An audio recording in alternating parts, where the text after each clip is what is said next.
welcome or welcome back to my YouTube channel. For today's video, I'm going to be doing a part 2 to my previous video that I just did, which was about what school is like here in the Philippines and over in the US. Someone requested it in the comments of my previous video, and that's what we're doing today. Before I get started, I just want to say thank you to everyone who has been supporting me, who has been watching my videos, commenting, subscribing, and liking and sharing. I am honestly so thankful. We're almost to 1,000, so yeah, hit that subscribe button. Thank you guys so much. I honestly appreciate every single thing. Like, I get excited every time I get a new subscriber, every time someone comments and likes and shares, literally everything. And all the little comments, it just makes my heart melt. Like when people say, yeah, I've been watching your videos. You guys know who you are. Thank you so much. Okay, finally starting. Here we go. Most of the time in middle school in the US, you aren't allowed to leave school premises for lunchtime unless your parents sign you out or anything. Like the gates are always closed and you just eat lunch in the cafeteria. But here in the Philippines, they let the students out for lunchtime, which I think is nice because like some kids go home and they eat at home. You can save a little bit more money if you go home and they go to other eateries and stuff like that. And sometimes there's cheaper prices and like there's more variety of foods when you go out. But yeah, I just thought this was so weird when I came here. I was like, why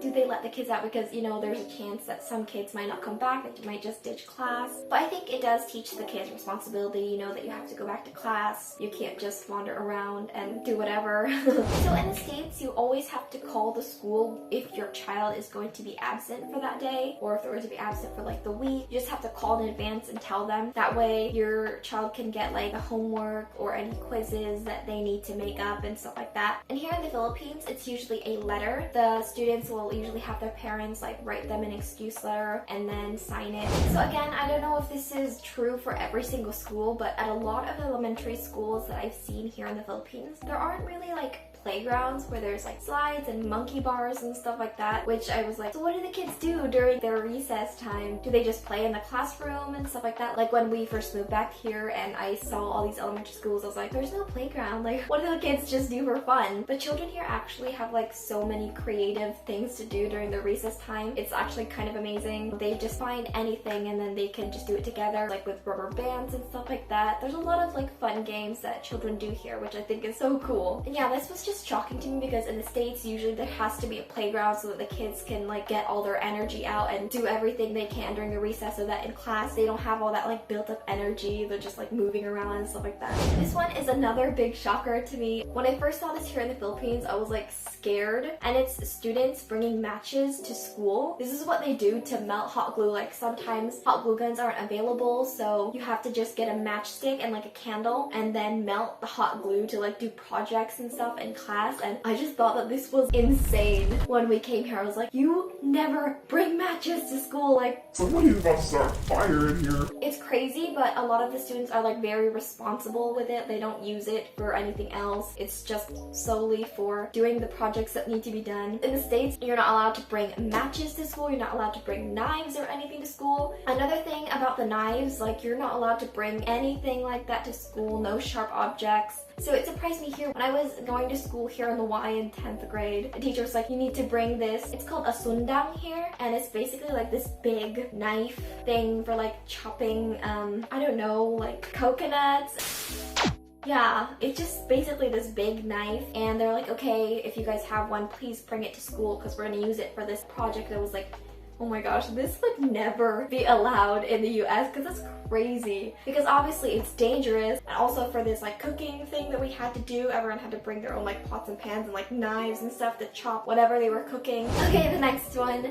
After elementary, there is no more recess, and this is in the US. So in middle school and high school, like there is no more recess because, you know, students are starting to mature. And yeah, so it was surprising when we moved here and we started going to school and we had like a recess in the morning and also in the afternoon. I was like, wow, we have 2 recesses in one day. And I think it's a good thing because the school days, if you watch my previous video, the school days are very long. So the recess kind of gives you a little break to just reset your mind and get a snack and get some water and stuff to refresh yourself.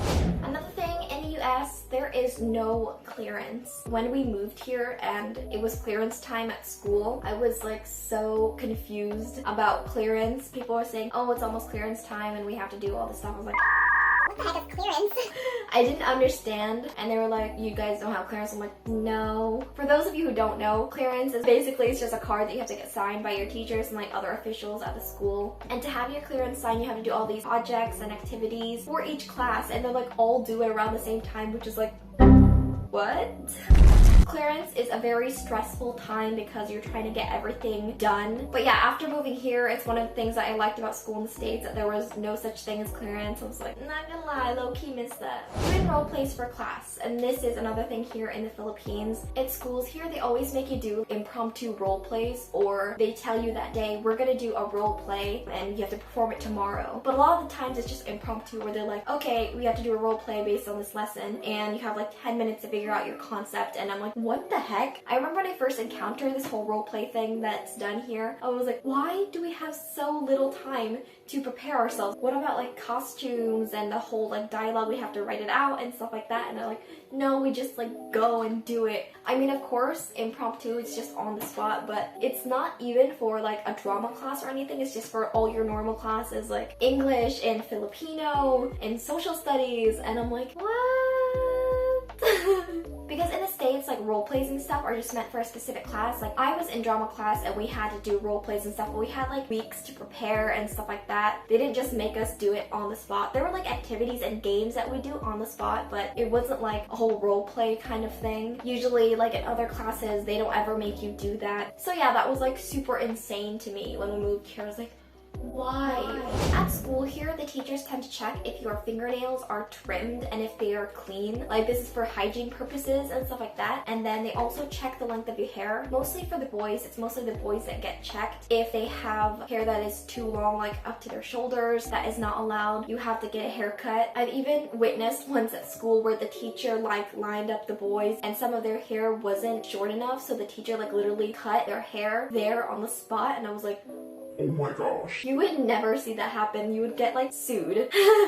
In the States, like the parents would sue you for doing that. But that's just crazy to me that like the teacher literally cut their hair right there. You're not allowed to have colored hair. So if your hair is like dyed a different color than black, then you have to get it dyed back. So yeah, stuff like that.